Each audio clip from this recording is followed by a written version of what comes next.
if you stop growing, you begin to die. 100%. Think about that. So those people that say I have enough and whatever it is, they're going in another direction. They're wilting.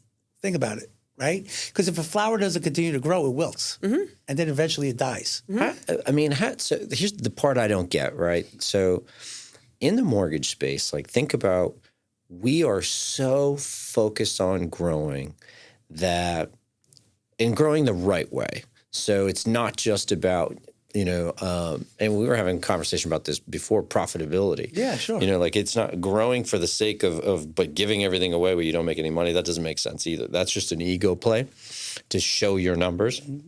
I rather be profitable, but I rather grow the right way, maintain our culture. But if we weren't trying to grow, like, why do you work so hard? Welcome to Stop Whining About Real Estate. Join us as we chat, sip, banter, and wine with the best in the biz. Grab a glass of your favorite vino, sit back, relax, and let's wine together. Today's guest is someone who wears a lot of impressive hats. Longtime Boca Raton real estate pro, CEO of Levine Coaching Company, and a powerful voice in our industry with over 29 years of experience and $3 billion in closed real estate transactions. He's played a key role in building out our MLS, serves as a 2025's Treasurer of Florida Realtors, and leads the Lux Places and Spaces group at Keller Williams. But what truly sets him apart is his passion for helping others grow. As a John Maxwell certified coach, Jeff now focuses on helping agents, entrepreneurs, and business professionals with clarity, purpose, and intention. Please welcome to the show, Jeff Levine. Welcome, everybody. I love when that happens. Yeah. Sarah is trying to hide her famous cookies. So Told on me. yes, Do they still have as many in the bag, or is they limited? No, I shoved as many in my mouth. They are open They for are. one reason. I tried sealing them up so they wouldn't notice that they were open. I had a tattletale just so she knows that I am not covering up for her. They are the best cookies ever, sir. They are the best. Yes. Well, Emmanuel waits till the box gets delivered and then hides them in a certain spot in the kitchen so nobody else eats them. They're actually not. Clearly, you don't even know where my hiding spot is because they're not. It's not in the kitchen. But let me welcome everybody to our show. It is Stop Whining About Real Estate, not cookies.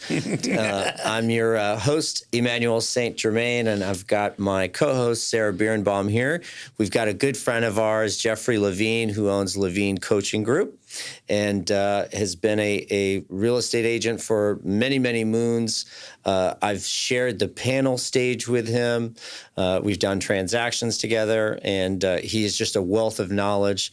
He's been in our world. The accolades can go on and on. We'll put those in the show notes because otherwise I'm going to run out of breath. But Jeff, welcome to the show, my friend. Thank you for having me here. Awesome. Let's start with the coaching. So I love coaching. It has transformed what our company looks like today. We built and created systems and processes and how we align different things, all because of coaching. Tell me about coaching for real estate agents, what that looks like, and what do you focus on, and what are some of the pain points that you're helping them through today? Right. Awesome. Well, it's interesting. I didn't even know I wanted to be a coach, quite frankly. It just it was a natural progression. After being in broker management for about 14 years and then, having gone through actually close to 18 years, I was just figuring out what I wanted to do next in my life. And, I knew I was going to leave the company I was with, and I really just thought I was going to go out and build my team and just, I was making money for everybody else. I said, maybe it's time to start making some money for myself. Yeah. And I was going to go out and build my team. And then I got an opportunity to become a productivity coach. And so they sent me to a coaching skills camp. And from literally the first hour, I just knew what I should be doing for the rest of my life. How long ago is this? So 7 years ago today. Okay. 7 years ago. So, coaching is, I think, one of the challenges we have in our industry today, or in all industries, is really what a real coach is. Mm-hmm. Because I think that's one of those buzzwords that everybody uses. And, to me, coaching is truly somebody that helps somebody use their best God-given talents, abilities, schooling, learning, and helps them put it into a process and system that allows them to grow Now grow personally and business-wise. Because I truly believe that there is no way that if I'm having a bad day at home, it's not going to affect my business world. 100%. And if I'm having a bad business, I'm financially hurting in my business, it's going to affect my personal life. So, one of the things that we do when working with agents of all different levels or business owners is really, I don't want to pry into people's personal lives, but I'm going to ask questions that are going to let them self-realize what is important for them, what we should discuss. So we customize our programs for each person. So we coach the individual more than just necessarily just the business. See, I like that, but because for me, it's really important to add one thing to what you just said. We are not we may be created equal, but we are not equal. And two people, I don't care what scripts you give somebody. It's just, you could give the same coaching to each individual. Two different people will respond totally differently. One person wants it more than the other. It's a fact. One person may have way more natural talent than the other. All of these things that go into it. And what I loved about what you said with coaching, and so for the quick little coaching story, I remember one of my earlier managers had talked about, he would give this analogy that, hey, when you're at the top, you're going to get treated differently. It is what it is. And when you're at the bottom, you're stuck with it. And he would talk about how Jimmy Johnson would talk about Deion Sanders. If Deion Sanders showed up late to practice, he was still going to start on Sunday. And if this offensive lineman rookie showed up late to practice, he was sitting. And, is that fair? It's not about fairness, but it's about who is in that sport, in that game. It was about who's bringing money, generating revenue and tickets. And life isn't fair. And what I need from coaching from you may be totally different than the pep talks that Sarah might need. Absolutely. Right? Some people are rah people. Listen, if you listen to a Tony Robbins or you listen to a John Maxwell, the message is the same. It's delivered differently. Yep. Right? Tony Robbins is going to get out there. You're going to walk across the coals, rah, at my let, rah. John Maxwell, who I happen to be a certified coach under his programs, he's the person that resonates with me. It's like sitting there talking with your grandfather. Right. Everybody has a different, 100%. As you say, they attach. And that's super important. I kind of want to go in there, is when choosing a coach, I may be the greatest coach for you, and I may be the worst choice for Sarah. Right? Yeah. And that's okay. Yeah. And by the way, I may take you to a place where I could take you, and that's it. We've hit a plateau. And then you got to and find now a you might different need kind of coach. Sarah to get you to that next level. When we were the coaching group that I belonged to was a mortgage. It was only mortgages, right? Mm-hmm. And one of the things that I did like is that, which actually was a little bit difficult for me, and it was the start of understanding an emotional component about loyalty for myself.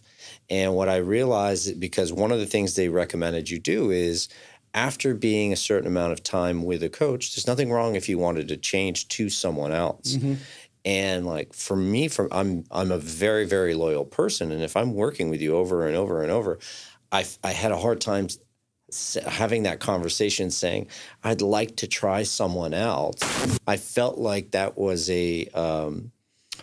as opposed to a compliment to, I feel I've accomplished everything that I've accomplished with you. You saw the negative of it, like you're not giving me anything else anymore. Well, I just felt like it was a rejection on that person, and me saying I don't want to work with you anymore because I want to try someone else felt like a rejection, and I didn't like that. Now, obviously, as you go up in stature, you have to have a lot more of those difficult conversations. So it ends up becoming easier and easier. Yeah. But the coaching piece, you're so right. How you get along with someone, and like we're both big avid sports fans, and I think you're a Jets fan guy, right? So I'm a Patriots guy, and like if you look at not Parcells, as a Belichick, well, both actually, Parcells and Belichick. complete opposites. Absolutely. Total coaches total players coach. They absolutely love him, and that might work. And that guy might get the most out of somebody else. You've got a total X's and O's genius, but he is not there to hold your hand. He's not going to coddle you whatsoever in Belichick. And I think that when you figure out exactly what's going to work for you, but I feel that most people don't know that till they've tried it. Yeah. 100%. Yeah. You gotta get your feet in the ring, and you gotta Going figure out back to what you works. said earlier today, I would not be sitting here if I did not fire my first coach in 6 months. And I'll add to your story. So when I decided that this is interesting, I was given a book about, I don't know, yay big, and said, here, create a coaching program. I didn't know I did. I mean, I guess I've been coaching my whole life, coaching people in different ways my whole life, but I had no formal training of coaching. So I went to this, like I said, this 3-day coaching skills camp. The person that ran it, her name was Diana Kokoska. And if some of you viewers might not know who she is, because she is literally the person that wrote Bowl for Keller Williams. I mean, Diana is she's a 5-foot tall powerhouse that literally you will quake in your boots. This lady's but in a good way. Yeah. In a good way. So I went to, I had entered into their coaching program, MAPS coaching at Keller Williams, because I was a Keller Williams productivity coach and I'm automatically assigned to coach. And I'm going through this and I'm new to this and I got a lot of questions and I've got patience, but I just didn't feel after 2, 3, 4 months I was getting anywhere. I mean, I just felt the same way I was on day one. Right. So we had this coaching skills camp, and one of the exercises they do was the breaking of the boards at night, the first night. And you write down all your limiting beliefs on a board, right? And they talk about energy and breaking through your limiting beliefs. I guess it's a version of the Tony Robbins working on the coals, right? And they show you how to do the technique to break the board. And there must have been 150 people, maybe a little bit less in that room. And all walks of life, all ages, all over the country. And they're going up and breaking the boards. And I'm like, okay, no problem, let's go. I get up there and I go boom, boom, boom, and boom. Oh, that hurt. The board didn't break. The board just didn't break. So they said, do it again. And just concentrate. Concentrate on breaking through your limiting beliefs. Get your mind in the right place. And I'm going, boom. This happened 4 or 5 times. My hand literally started turning black and blue. I can imagine, yeah. So Diana actually, so the people that didn't break the board the first time, Diana brings them over to a section and works with you, talks with you, coaches you one-on-one. Okay. And looking back, what I realized is I'm from New York City. And, people say that New Yorkers are rude. No, but there's a level of street smarts. Mm-hmm. And when you hear people talking about energy breaks a board before your hair goes through it, I'm sorry. I couldn't believe any of that stuff, And honestly, that was what was stopping me from breaking through that board, because I really didn't believe in the exercise. I didn't believe in the words. I didn't believe in the whole concept, right? And Diana really started getting into my mind and doing that and whatever it is. Then she picks up a board and she says, do it again. I'm going to tell you that experience changed my life forever, because not only did I break the board, I never felt my hand ever go through that board. The first time I felt the board was when I hit my elbow. Oh, wow. Afterwards. So that concept of positive energy, because we all put out an aura energy, we talk about that all the time, right? You ever go for that person give me bad juju, bad energy? That concept, I lived that concept. And, somebody who was so skeptical. But do you think the impact was because it didn't work for you 1, 2, 3, 4 times, so that it created so much more of a lasting memory? It's almost like... Yeah, failing forward, basically, right? We talk about failing forward. So basically, letting someone fail and fall is a better... I'm sorry. Is there something funny, Sarah? Not at all. Just continue. Oh, there must be some inside joke here going on. So I'm not a coach, but I'm a leader, and part of leading is sometimes letting others fail when you know you could have saved them, but the impact won't be the same if you save them too early. That's funny. I shot a video for my social feed, and one of the things today was about questions you should ask a coach that you potentially looking to hire. One of those questions is every coach, even listen, our salespeople, we all tell you about all our records, all our top sales awards, what we did, how great we are, the volume. I don't want to know that. I want to know how many times did you fail? Yeah. Right. How many times did you come back from it? Yeah. Right? Yeah. Yeah. What did you do? Right? Yeah. How did you handle that? How did you handle it? How'd you pick yourself up? I don't care about your wins. I care about your failures. That's the whole Elon Musk interview, right? Tell me something that you failed and what, how did you handle it? And it's so true. So yes, I do think that it stuck with me because of the whole process of failing all that time. But so actually, Diana wasn't holding the board. She was coaching us through this, but there was a coach holding the board. And what I realized after this is I don't have the right person. I don't have the Diana that's going to get me through that board. Yeah. And the day I got back, I picked up the phone and I called the head of the program. And I says, I'm sorry, but I just don't feel... The coach is a great guy. He's a nice guy. He's doing everything, I guess, that he was supposed to be doing. I just don't connect. Yeah. And what she said to me, that's okay. That's good. Let me get you somebody else. Right. And it's so funny how the universe puts it together. The guy that was holding up the board was the coach that was assigned to me. I love that. Didn't know anything until we actually met for the first time. And I coached with him for 5 years after that. So finding the right person is so super important to your growth. And I think that you may think, okay, well, this is the type of person that I am, so this is the kind of coach that I need because this is what I'm going to buy into. This is who I'm going to listen to. This is who gets me. This is who is, similar to me, and I can work my way into doing what they're going to want me to do. And I think oftentimes that might not actually be what you need. You may need somebody that's different or has a different approach because they're probably going to be able to shed some light on some stuff that you wouldn't do if you were paired up with somebody that you would think could be a really shoe and fit. Absolutely. Yeah. Absolutely. Diana also had, I got to tell you, one of the things that really stuck out since we're talking about, because I think it's triggered a lot of memories, this conversation, quite frankly, good stuff.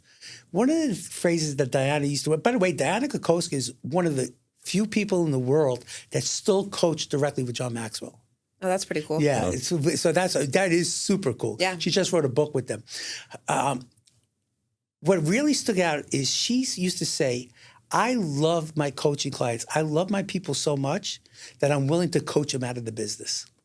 And I think that's another interesting dynamics of a true coach. Well, I think that that's a lot of what makes a really great leader. I had a manager once at a hotel that I worked at a long time ago, and he was my first sales hotel position that I worked at. And I did corporate sales. And he said to me, you've never had sales corporate experience. I came from a hospitality restaurant background. He's like, so this will be your first. He's like, but my goal with you, and I think this is what's going to end up happening, is you're going to do so well, and I'm going to work with you, and I'll teach you all the things that you don't know. You have all the stuff that I can't teach. But I'm going to teach you all the stuff that you don't know. And what's going to end up happening is you're going to get recruited right out of here to one of the bigger hotels. I lived in Philly at the time. One of the bigger hotels are going to hear about how great you're doing in about a year from now, and they're going to recruit you. And it's going to be my happiest day because I'll be so sad to lose you, but it's going to be such an accomplishment to know that we did this together, and now you're on to bigger and better things, which is what ultimately makes me feel so proud, is because I will have helped you get there, but it's going to be you on your own merit doing it. Yeah, and I think that's why it's great. I think coaching came to me at the right time in my life.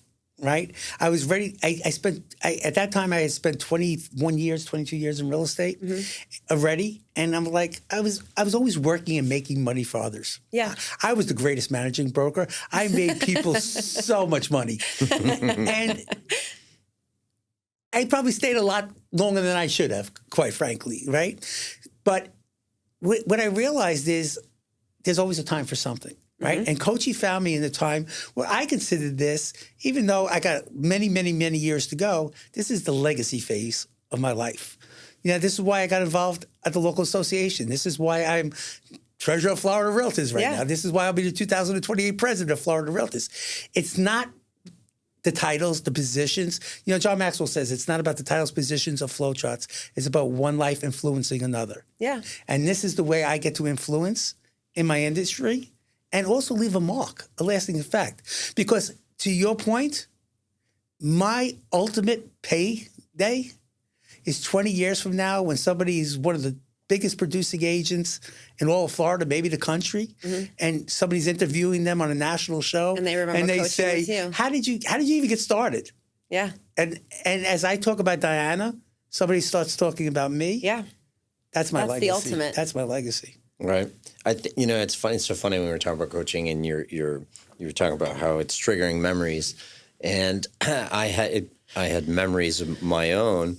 Mine were more sports related in terms of coaching, and I had two great coaches in high school, and they were the complete opposites. One is who was my varsity basketball coach, and I think he just retired from coaching actually this past year. Incredibly talented, almost played in the NBA himself, taught me so much, but he was too smart to understand how to just let these horses run on their own, which is what we were. And our freshman basketball coach, we went undefeated 3 years in a row.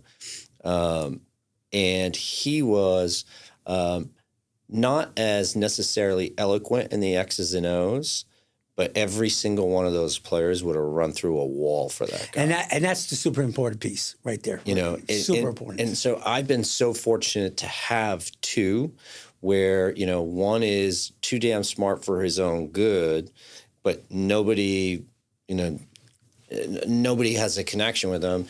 The other has so much connection, but what happens in the big game, is that going to be, and I don't think there's a right, I don't think there's a wrong. I think you got to find your happy medium until there's NIL deals, and then it becomes about money. But yeah, absolutely. before that, there's a point where it is, I think, finding a connection with someone, and it's not so easy to know up front. I know for us, for me personally, one of the first things that, think about it as a personal trainer.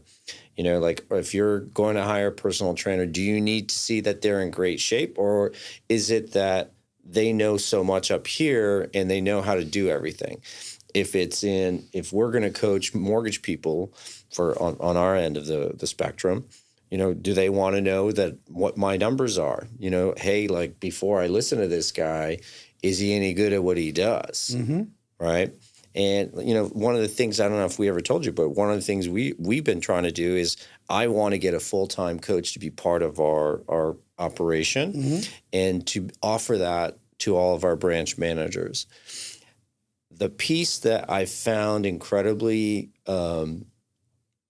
mind-boggling for me is that how few people are willing to invest in themselves. Well, it's cost, right? And the question is, because here's my problem: if I give it for free, they won't put the work in. Absolutely, I 100%. So they got to have skin in the game, otherwise they're not going to they won't put the work in. Change the way you look at things, and things you look at change. What is it costing them not having someone like that, a coach? But I agree. Right? And I hope the people that are listening understand. But I think that there's people that are just okay with where they are, and that is perfectly okay and enough for them. I think so. I agree with you. That's not my client, by the way. I wouldn't say there's people. I'd say that's the majority. There's a majority. People. I know a lot of people in my personal life, personal and professional, and I go, well, what if you could learn to do this better? What if you could make this much more? What if you could enjoy waking up every morning and feel better about your day? All of those questions, and they're like, it's not that big of a deal. I'm okay with just waking up, doing what I needed to do, going to sleep, rinse and repeat. And I go, okay, well, that's your whole life. So that's how you want everything to always feel forever? Yeah, it's fine. To me, just answering that question, and it's fine, but when you're talking about your life, your livelihood, your happiness, your success, your love, your abundance, all of those things, it's fine. It's because we're in sales, though. So part of it. No, but I think don't you want it to feel better? I get what you're saying, and especially in our let's be honest, especially in our market area here for South Florida, a lot of people came here to retire. They have some wealth from other businesses, family money, whatever it is. You know, their lifestyle. Exactly, I agree with you. But you know, there's enough people that do want absolutely something else. Well, there's enough people that, and you know what? I'm happy for those people. If they're happy, I'm happy for them. Yeah. Right? The question is, do they really believe that? Right? Is that something they're saying to you because they're scared, or they have limiting beliefs? They don't want to do the work, right? Or they think it's going to change their lifestyle. It's going to change the amount of time they have to go play tennis or do nothing. Well, yeah, but. Sometimes having the conversations, because you see, coaching has different levels. You mentioned sports coaching, right? When you're in Little League, a coach really is not, they teach you how to play the game. Yeah. When you're in high school, by the time you go to high school, a coach is not there to teach you how to play the game anymore. No. Right. They're there to take your God-given abilities and your talent and work ethic and mindset and put it all together to get 1% better every single day out of you. Just to squeeze that extra step, that extra speed, that extra bat speed, you know, right? They're there just to get that 1% better out of you. They're not there to teach you the game. No. And when it comes down to it, for most people, especially at the high school level, college level, because you've matured physically as much as you're going to do, it's all about mindset. Yeah. It's all about mindset. Yeah. What do you think? So let's talk about coaching real estate agents. Yeah, sure. We love coaching real estate agents. What do you think is? Okay, so let's assume part of being a coaching is kind of like being a therapist in some ways. What are some of the challenges that you are helping some of the agents that you work with overcome? That's a great point. And I think we have to realize that we're not therapists, right? We are confidence. Shut that point right down. No, because then it can just turn into a therapy session. I will tell you, I've had situations where I've literally had conversations with my closing clients and tell them that maybe you need to seek, it's not because, but there's something deeper inside of them that has come out through coaching that is not my expertise. Yeah. And for them, they may need to seek some more professional advice in that arena. I was tongue in cheek about the concept of. I know, but we got there anyway. But it was because listen, I get it. Lots of people are not making as much money. They're not doing as many transactions before. That's it. That's the only piece I meant saying. No, like being a little. More therapist in terms of the mindset of someone being a little down and out as opposed to. Would you say a lot of it is accountability?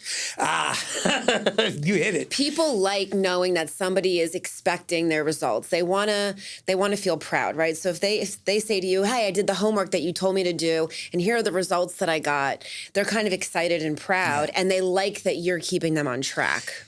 Yes, but just to what you said before about people being passive, they're happy where they are. We're adults. And if you sit in a room, and I asked a class this today, a class I was teaching today, and I start every single one of my class, how many of you here want to be held accountable? How many people do you think raised their hand? 0. 2. Right? Well, because they're probably going, well, I became a real estate agent so I can be my own boss. Yeah, and I'm accountable to me. Right. It's the mindset, right? Of course. Right? So then I said, let me rephrase the question. How many of you here need accountability? There we go. And then all of a sudden, you start seeing the hands. And they're looking around. They're like, "Is it everybody else?" You start looking at each other, right? And that's human nature too, because we're adults, right? We don't want to be held accountable. We don't want anybody to tell us what to do.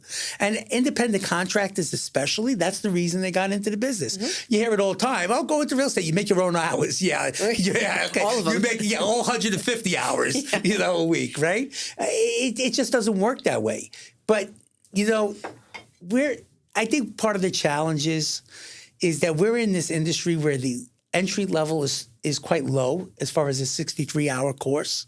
If you look at the state statute, it literally says you have to exhibit minimal competency. And somebody feels, hey, I bought a house here and sold a house here. Look how much money these real estate agents make. I'll get my license. And I just think you have a lot of that happening in the business. But if you focus on, they say that, it used to be the 80-20 rule, the Pareto's principle, right? 80% of the business. 95-5 now. Yeah, it's probably 95-5. It really is. And when you look at that 5%, they're true professionals. 100%. They're really doing, and those are my coaching clients, by the way. This is their craft. This is their career. This is their passion. They work every day at it. And they're successful on their own. They really are. But I'll give you an example. One of my coaching clients, he was 29 years old at the time. And he was grossing $300,000 a year. But he had no life. He was ready to leave real estate because he had no time to have a relationship. He had no life. All he did was work, and he was squirreling with everything. I mean, he was putting together stuff, but he was working hard, not smart. We had that all the time. Mm-hmm. He had no systems, no strategies, okay? That guy today, 2 or 3 years later, and 2.5 years later, is like a $750,000 producer with systems, strategies, and has a assistant and built out team.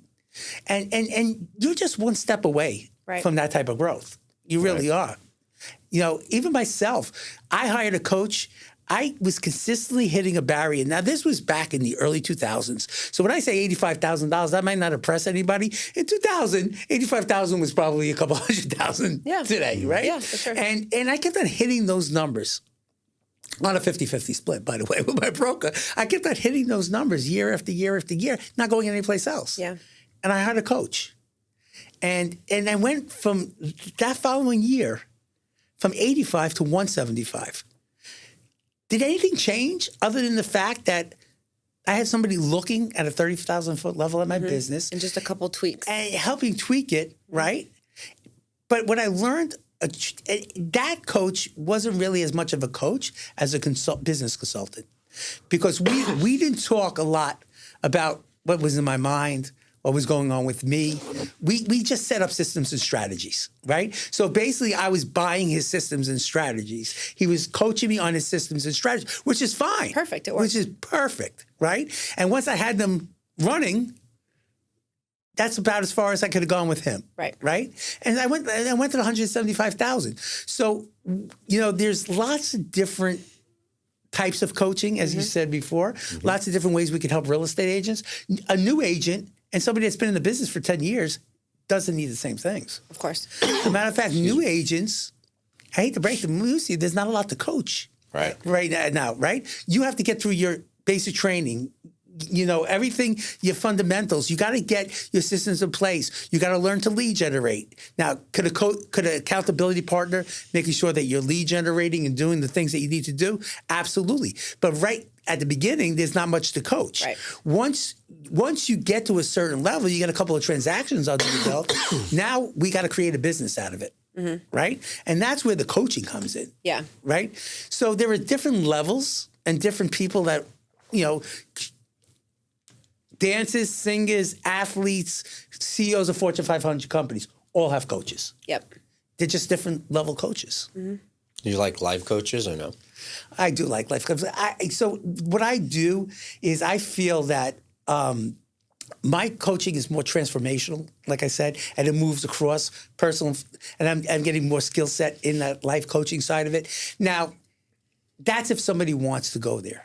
Okay, because one of the things that when a new coaching client comes in, we kind of have like this intake program, right? And one of the things, John Maxwell wrote a great book. It's called Good Leaders Ask Great Questions, right? And the toughest questions we'll ever ask in life are the ones that we ask of ourselves. And if you think about it, that's what a coach does. I'm not going to tell you how to do your business. I'm not going to tell you how to do your business. I'm not going to tell that person, what do you mean it's enough? You could do more. Right. But I'm going to ask questions that get them to self-realize that maybe there is more for me, right? Maybe I'm not doing the things. Asking questions for self-realization, but by the way, I absolutely love because I 1,000% agree with you. And they buy in because it's their idea, not yours anymore. Somehow, yes. Somehow they thought of it. The light bulb went off. Yeah. Where did you come up with and that you know one? what? I will celebrate. When they do that, I will never say I told you so. I will celebrate that with them. Me too. I get it. I will say the other piece for me too is that I don't think there's a lot of people that are built like me that really want to continue to grow in both professionally, like not just professionally, but just in like intellectually, emotionally, all of it. So what I've found is that I want to be in a room with people where I'm the dumbest guy in the room. Yeah, we always say that, right? You know, yeah. That's why he hangs out with me a lot. Right. If you're the smartest person in the room, you're in the wrong room. We always say, right? Yeah. And but the hard piece, Jeff, is trying to find that room. Right. Sometimes you're taking it in an arrogant way. I don't mean it that way. No, I'm saying that there's it's hard to find a room where you look around and people are impressive and say, look at that individual, look at what that person has overcome. Look at the amount of success that they've built. And success is not just about money. It could be all sorts of different things. Everyone has a different version of what that is. But look at what they've accomplished. And, you keep getting to those areas, and now all of a sudden you want to elevate your game. Mm-hmm. I'm highly competitive by nature. I'm not anymore. I don't need to compete in terms of, I don't care if somebody beats me, in something like that's. But my inherent nature is very competitive. Well, now you're competing against yourself. To a point, because you always want to make yourself better, and you hold the bar for yourself very high. I do, but what I'm getting at in terms of to a point is that, all right, so Jeff is at a legacy stage of his life. I'm at a building growth stage. Mm-hmm. The legacy thought is there. Everything we're building has legacy in mind, but it's really about how much can we do? Where can we, let's take a gamble. Now's the time to gamble. I can afford to lose if we take the right gamble, right? Because the upside for me can be worth it. Well, let's be honest, not everybody could be a CEO. No. Right? Fair. And there's ways to lead in every organization from different parts of the organization. Mm-hmm. Okay. And we see that I'll be honest with you, in the volunteer world, in the realtor world, in the volunteer world, everybody wants to be president, right? Sometimes you actually could have less effect being president than you can in a role that you have taken ownership with and have gained such great influence with, and people are willing to follow you. Yep. Right? Think about how many people won't come into my office. They get intimidated. Really? Well, I think that's also my personality. I don't know it's necessarily my title, but it's true. Like in our organization, somebody in our organization, Sarah, if she adapted herself the way that she wants to, can have probably a lot more influence over different individuals than I would. And not that they wouldn't take my direction or follow my instructions or whatever it is, but because they're going to get more, I guess, communicative, and they'll get more feedback, and they'll think that Sarah is willing to listen more. Not that she isn't versus me. I just wasn't given the opportunity. Mm-hmm. They go, oh, no. Because he's big picture. He's thinking this, he's thinking that. I can't go in there with my problem. And so one of the things that I forget which book I was reading, but they were talking about one of the things that you've got to learn to do is the what's it called? So management by walking around. Is that why you walk around all the time? No, but it's part of the things that you're it's very tough for us to do when we don't have office. Before we went live, we were talking about the in-office and culture, and we were talking about your snacks that you're still eating, and just in general. But doing that and walking around is walking over fun. and saying, "How you doing? How's life?" Right. You know what's funny? Is it good? Is in our old office, it was a little bit different of a setup. So it had like suites on a floor, and everybody had their own suite, and everybody was kind of tucked away. And it was hard to kind of. We had the whole floor, but it was not cohesive. The whole floor was not built for one company. Yeah. It was built for several companies. Right. Here, it's very open, and I think all of that is done on purpose. And all of the offices that we built out, culture. They're all we talked glass. about culture before. It encourages culture. And I've noticed, because I said to you when we were in our old office, I said, there's people in the other suites. They don't even know if you're here. And at the time, you weren't the CEO because we were still with the other company. But But I said, they don't even know if you're here, and they only know if you're here if they walk into your suite and they see you at your desk. And when you're at your desk, you're intense and you're in work mode, and you're, the brain's firing off and the smoke's coming out of, and you're going, you're in boy genius mode. And I said, if you got up though from your desk every once in a while and just went to everybody and just said, hey, how are you? And they would be like, oh, he came over to talk to me today? So now that we're in this office, and you do a really good job of it now, you'll come, you'll stop by everybody's desk, you'll say hi. And it's not like this methodical, like routine thing that you're doing. You'll come out, you'll say hi to 2 people, you'll go back to your office, you'll do a couple things, you'll come out, you'll make yourself a cup of coffee, you'll come bug me for a little bit, and you'll, do whatever we have to talk about. But you do a really good job of it, and people respond to it. And they love when you come out of your office and walk around, because it's kind of like, it's the dad that comes home from work and all the kids are waiting to have a little bit of attention. Yeah. That's what it feels like for everybody. And I watch it because they get me all day and they get me all the time. And, it's wonderful, but they're used to me, and it's not that much of a novelty anymore. But with you, they're like, oh, he's, and they crowd around you a little bit. I think that does go hand in hand with commission-based employees or production-based employees or independent contractors, quite frankly, not even employees.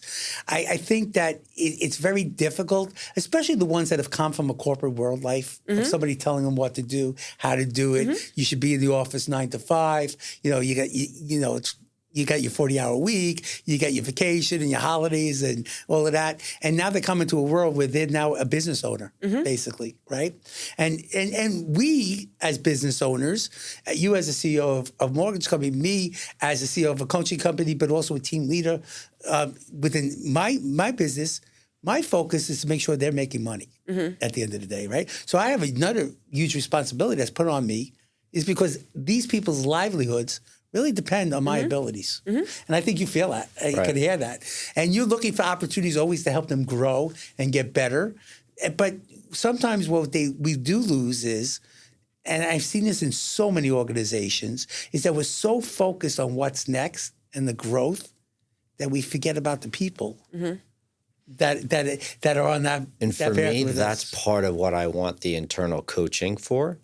Because the coaching for me is a awesome retention piece, because you have not that I want to what's the Bill? Did you ever watch the show Billions? Yes, absolutely. Okay. So imagine like Bobby Axelrod and whatever I can't remember, what's her name? Wendy Rose. Wendy Rose. And so now imagine you Wendy Rose over here. Imagine a stockbroker is talking to Wendy and giving some insight. Then you can go back to Bobby and say, hey, Johnny's not all that happy. That's what we do. And then you'd be able to have But if I had a coach, I could be like, hey, this is what I'm getting. This is some feedback. Can you spend a little extra time with so-and-so? And, this is what we need to do, and kind of collaborate. And like you said, you grow. I think growth is, without growth, if you stop growing, you begin to die. 100%. Think about that. So those people that say I have enough and whatever, they're going in another direction. They're wilting. Think about it, right? Because if a flower doesn't continue to grow, it wilts. And then eventually it dies. So here's the part I don't get, right? So in the mortgage space, think about, we are so focused on growing and growing the right way. So it's not just about, and we were having a conversation about this before, profitability. Yeah, sure. It's not growing for the sake of but giving everything away where you don't make any money. That doesn't make sense either. That's just an ego play to show your numbers. I'd rather be profitable, but I'd rather grow the right way, maintain our culture. But if we weren't trying to grow, why do you work so hard? Absolutely. What is it that you've got to put not only some different quotas for yourself, for the company, some different goals, and then you celebrate. And I don't know if you know this or not, but we do, one of the things that we do that I do, I suppose, it's put together by the team, but we do a quarterly call, and it's our all hands call. And it's where I celebrate everybody. because we do a weekly call every week, but it's less than 10 minutes for the whole company, just once a week, every Tuesday at 11:30, and it's all the birthdays, the anniversaries. It's a quick touch for everyone to get to see each other. Department announcements, any kind of celebrations. Anything we need to go over. Less than 10 minutes. So It's not always a big, usually 7 to 8 minutes. That's great. yeah, not a big commitment for anybody to make. All cameras on, so we force cameras always to be on. Like, listen, this is a business. If you can't put your darn team's camera on At 11:30. at 11:30 in the morning, and I don't care where you are. Like, it's not a big deal. Like, just put the camera on. You can be in the car, you can be anywhere. And so we feel culturally that's worked really well. And the all hands call is the only one where I do the whole thing by ourselves, and I go over all the numbers, what we did, what we're working on, all the accomplishments. We have a manager of the quarter, an employee of the quarter, and I just feel like doing all of that stuff, we've been able to. I treat it almost like a public company when they have their a board where the board does their updates and talks about it, but try to be a little bit more emotional. And it's funny because it's literally it's a 20-minute monologue, Jeff. And I'm sitting here like it's a long time to talk by yourself. And so this past one, it's on Teams. So I made a mistake. I'm not a techie, right? So I somehow I had it set up on my two screens so I could see what what everyone else could see, and I could see what the next slide was going to be, but I couldn't see any of them or myself. And so for 20 minutes, I'm talking, I'm trying to crack a joke. I don't know if anyone laughed whatsoever because they're all muted, and it was just like a very lonely, and at the end I was like, is anybody still there? No, I just didn't know if how'd I do? I need some reassurance here. Listen, I get it. I teach. I was teaching 3-hour CE ethics for license renewals, and during COVID, it was all online. Right. It still actually is online. So I'd have 400 or 500 people in the classroom, and I'm speaking for 3 hours with no reactions. Yeah. Sometimes you get a heart pop up on the screen or whatever. And you're like, okay, there's one. Somebody's listening. I got one listening to me. It is. It's tough talking to yourself. It is. I don't know. No. It's when yourself starts talking back to you. That's when it becomes a problem. Janine, do you have anybody that does podcasts on their own? Like without any guests or any, they just a straight monologue? Just one person? Yeah. See, I would have I couldn't do it. Me too. I'm having enough. I'm not that interesting. Shooting my 15-second clips for Instagram, talking to myself. I need interaction. Yeah, me too. I'd be bored of myself very quickly. You know what I will say that I like about the call, though? And I think we need to figure out your tech issue and just get the screen so you can see everybody's face, because I think that will give you feedback, because everybody was super involved in listening. Sorry to interrupt you, but you know what we should do for the next ones as we grow? Oh, put it in the TV room with the owl? Make it with more of a stage type presence. So when Celsius, remember watching their press conferences whenever Celsius was here? We're doing that. No, obviously not at that level, but what I'm getting at is having a camera, so let's say if we did it in the conference room, the TV behind me would be the team screen. The team screen that the owl would be on, and then all of us would be sitting in the room. No. Okay, it would be you don't present. Want us there. Yeah, no, you're not seeing my vision. You'll figure it all out. I get your vision. But the idea is the camera would be up high or something coming down, and then I would talk just you'd like have your I'm laptop standing and in a presentation. you'd have the slides.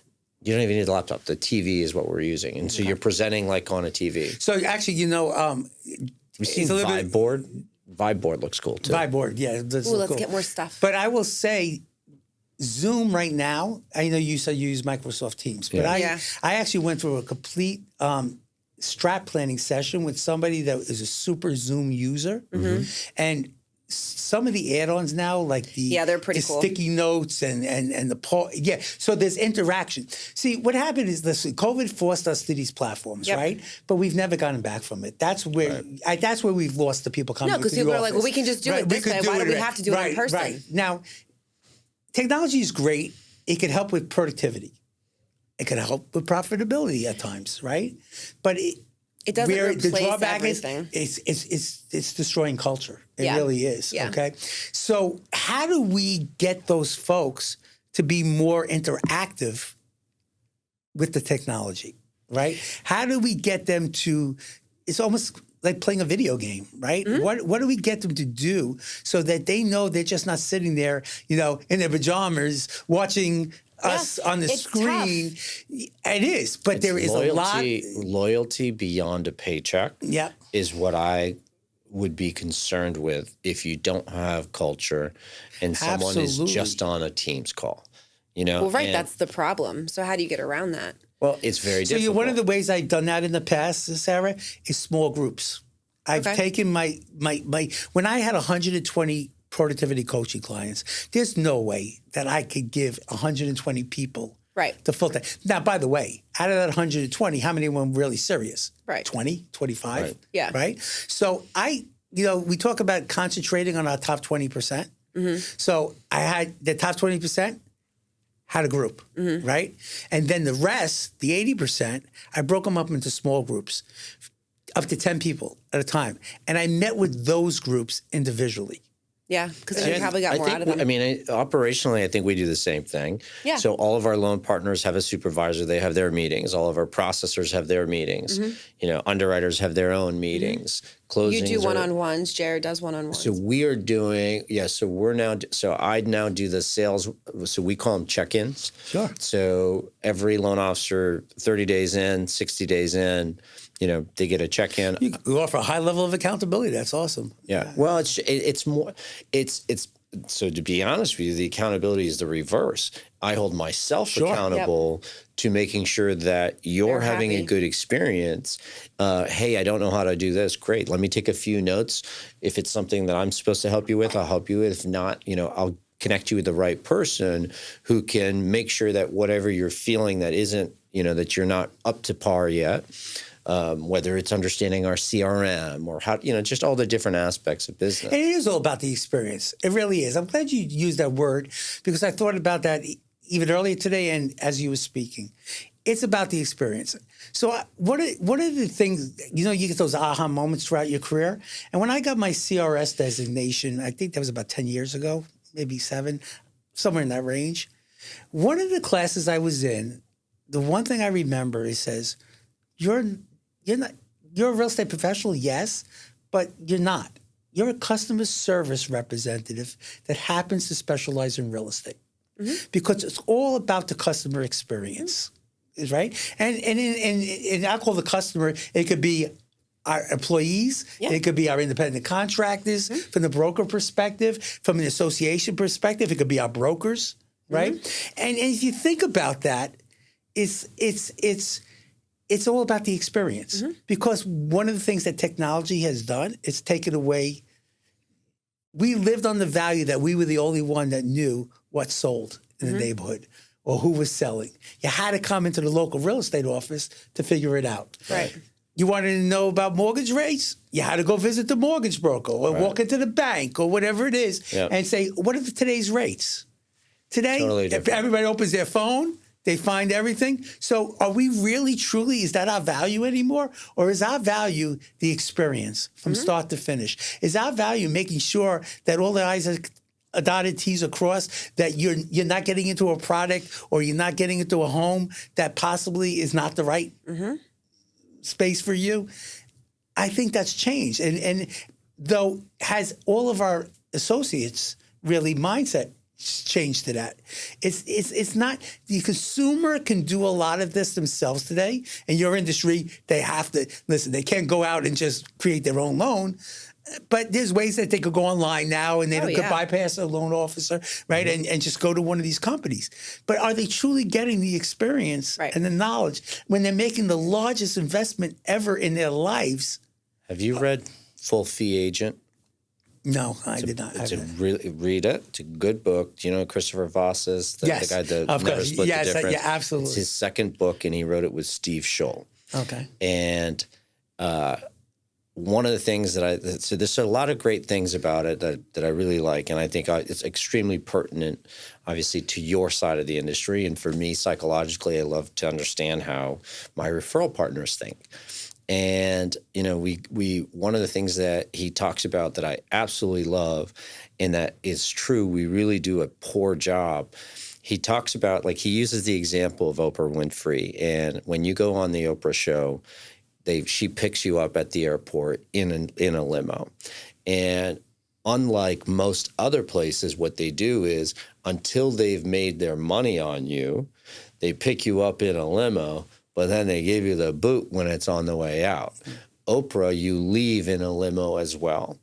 And there isn't a single person who's ever been on Oprah who has anything but great things to say about how they were treated and about the show itself and Oprah being brought in the limo, out of the limo.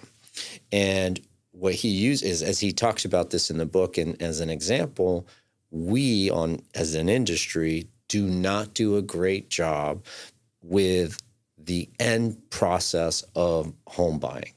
Yeah. We go to a closing. It's not that special. It's the last thing that people remember, isn't it? It's the last thing people remember. Now, think about it this way. They don't remember all the problems before. They don't remember anything. Everything disappears that day, and it's the last thing they remember is that closing. We're in Palm Beach County. The seller get to choose the title company. So the title company doesn't care about the agent, the buyer. They don't care about the lender. There's finger pointing about what happened. Why is this? Why are we still waiting here? The lender needs this. For me, I look at it and I say, what an opportunity. So this is my aha moment. There's a gigantic opportunity for us to do a better job at the closing where it's evident, and I'll tell you where it's evident.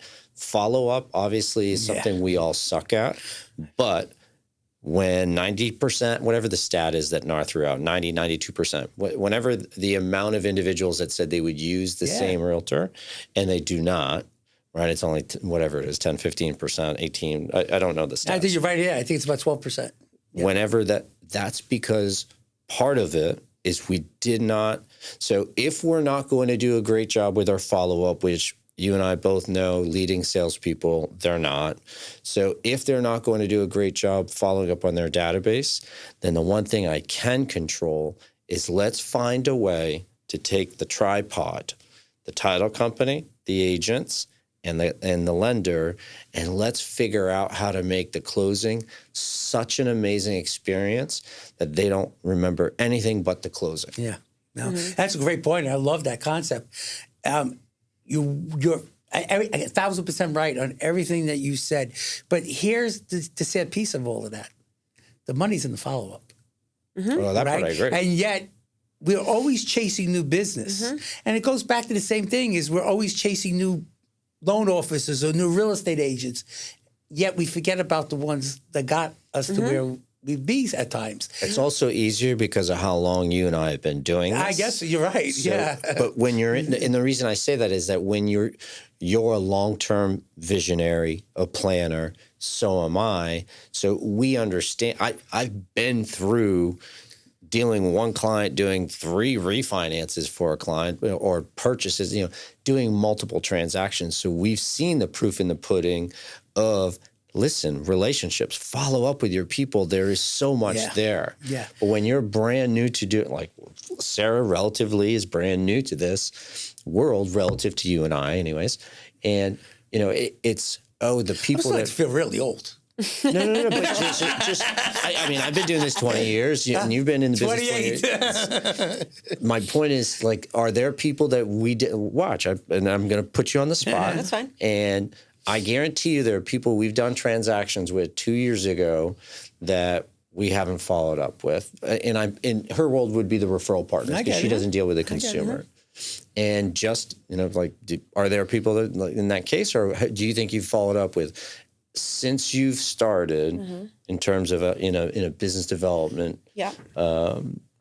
Is every agent that ever closed with us one that I have followed up with? Yes. After the transaction, yes. As frequently as I probably should, maybe not. In any kind of organized format, meaning every 3 months, 6 months, or anything like any kind of systematic? I would say that there's a 75. It sounds like a roundabout way of someone saying no. 75% of the agents that we have closed with, I do follow up with frequently. Awesome. Yes. Yeah. Okay, so that in itself, if you continue to do that, is fantastic for your business. My numbers have gone up because they found my thought process behind it is, and it's maybe a little bit different when it's an agent referral partner as opposed to a buyer that's going to do a lot less transactions. But I say to myself, this person met me through whichever way, liked me enough to send me a buyer. I put that buyer in the hands of one of my loan officers. The deal went through, we closed, everything happened great. I would love for that person to feel like they want to send me another piece of business. They're going to do probably more transactions than the buyer that you closed last year. Because the buyer's every 5 years. 100%. So I say, okay, how do I get them to continue to send me? Because the whole purpose as to why I was brought into this role is because we said loan officers are not that good at following up their past clients. Instead of going to get new agents, let's continue to get the same agents over and over again. That was a message that you gave me loud and clear when I first started. And so I thought, okay, well, part of my job is to make sure that these people keep giving us the business so long as we did a great job with them. And they don't go to somewhere else, because when you see them close with somebody else, you're going, what did I do wrong? Yeah. You know? So, people follow you for what you know, and they stay with you because they know you care. Mm-hmm. And I think one of the issues are that sometimes, whether it be your industry or my industry, people are just looking for business from people rather than continuing to grow and build that relationship. Mm-hmm. Yeah. You do a fantastic job. Thank you. Of that. You absolutely do. Thank you. I see you out in the realtor world and what you do and bring value. But it's not about, do you have a loan to give me today? Do you have a customer to give me today? It's like, well, wow, I heard you had surgery. Yeah. How you doing? Yeah. How you doing? Is there anything I could help you with? Yeah, there's a true genuine component to it. So far. Absolutely. Right? And it has to be genuine. By the way, if it's phony, just don't Just keep go your to mouth somebody shut. else. Just go to somebody else. Send the card. Absolutely. Right. Yeah. But it has to be from when you say to somebody, it's like if you're asking somebody for business, I always have coached this. If you're asking somebody for business, the close should be, hey, thank you for thinking about me. Is there anything I can do for you? 100%. Right? Right. 1000%. Because you can't just take. Yeah. You have to give. Yeah. Too. Yeah. Right? So what are you said something that's 75%, and that may be because you choose that 75%, or you weeded out that other 25%. But everything falls and grows on systems, Mm-hmm. right? Mm-hmm. And once you get that system down, that system is pretty much automated. Yeah. In today's world, you can automate that system. The only thing that you can't automate is you picking up the phone and saying, Jeff, how's your day going? How's your month been going? Yeah. How are things going for you? How's things going for you? Yeah.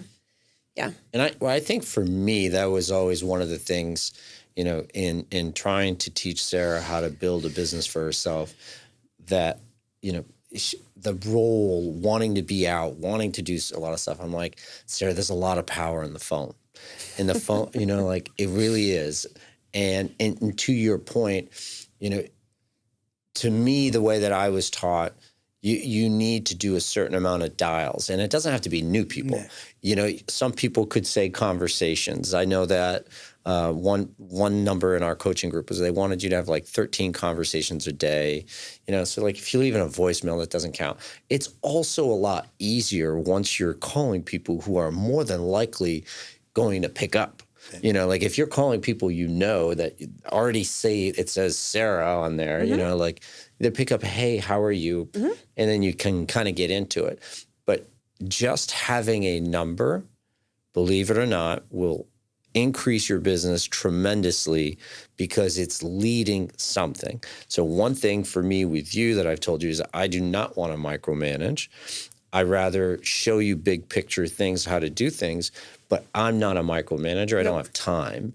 And it's up to, when we were talking with a coach, trying to have a full-time coach, and I said, one of the people who will respond the best will be Sarah. Sarah having someone else in between her and I for accountability to get her to do things so it doesn't come just from me. It's someone else's idea. Because it's true. When you have two different people that tell you the same thing, all of a sudden, the first person who said it, over your head, and sure.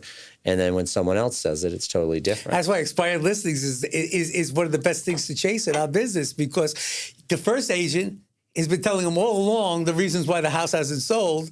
They didn't listen to them. And then you come along and say, well, the reason I think your house hasn't sold, that's funny. My first agent was saying that. Okay, let's make a change, right? Yeah. So that's the same concept, right? Yeah. This conversation could go so many different directions, but it is so important for us, just as leaders in this industry, in this business. It's not about what parties you give them or whatever it is. We have to realize, and I think there needs to be a mind shift from a lot, because the people that show up to the parties, the people that come to the events, they're not the ones that are doing the business. No. Right? Because the true person that's doing the business, the true agent, they stay with you because they know you're going to get their deals done. Right? They know that once you guys pick up a loan, I don't have to ever worry about it. Right. We're going to close. Because without a closing, I don't get paid. None of us get paid. Right? And by the way, who are they going to blame if it doesn't close? Right? Yes, they're blaming, but in the way the business works now, it didn't work. It didn't work that way 28 years ago. I got more from you. People came to you first, and then you referred them to the real estate agent. It's the reverse today. Do you think, so we got to wrap up soon, but do you think that is going to start changing with technology? Is that why Rocket Mortgage bought Redfin? I 100% believe that's why. I do too. I mean, there's always been this push. The mortgage industry has been really upset since that shift happened during the financial crisis, and it all started, I think, when the banks wanted to get back. It's nicer to be chased than a chase. Yeah, but when the banks wanted to get into the real estate business, and the Dodd-Frank and all of that type of stuff, and I think they started losing that perspective. I get it. Okay, is that the right play? Who knows, right? I mean, I will say it was better that somebody came in with a pre-approval, with knowing that they were able to buy, because it kind of helped me in my process of, or what they needed to do in order to get to that position. And then when you called me and said, I want to introduce you to Joe Smith, they were ready to go, right? So... create a little bit a better sense of urgency. You're ready to go, and also there's a direction. You knew the direction you were going in, rather than just taking a stab at it, going to look at a bunch of stuff, and then all of a sudden it's not. But at the end of the day, no matter who is the initial person in the transaction, we all need to stay relative in the real estate transaction, and we all need to do our own lead generation. We all need to do our thing. We can't depend on people just feeding us business. No, for sure. Nope, agreed. Jeff, thank you so much for being on the show. If you would leave, if anyone wants to coach with your coaching group or wants to get in touch with you for any of their real estate needs, what's the best way for them to get on? Yeah, so that's great, and thank you for that. And I told Sarah even before I came on here, one of the things as a coach that I leave with is, part of coaching is you just don't teach something and then you leave and let everybody figure it out. Okay, so anybody that I would love to have a one-on-one complimentary coaching session with anybody who's interested. It doesn't matter even what industry they're from. It's not only just real estate related. We'll just dive into your needs and your business and help you find that right direction to what type of program might work best for you along the way. My cell phone number, 561-537-0383. Or you could always reach me at jeff@levinecoachingcompany.com. Awesome. Thanks so much, Jeff. You've been a gem. Thank you, Jeff. Thank you. Okay, that's enough whining for one day. We are so happy that you could join us today on Stop Whining About Real Estate. So please, not only listen, but subscribe, follow us, download, share, and if you're feeling it, give us a 5-star review. Hey, and if you'd like to be a guest on the show, please email stopwhining@choicemortgage.com. Thanks so much.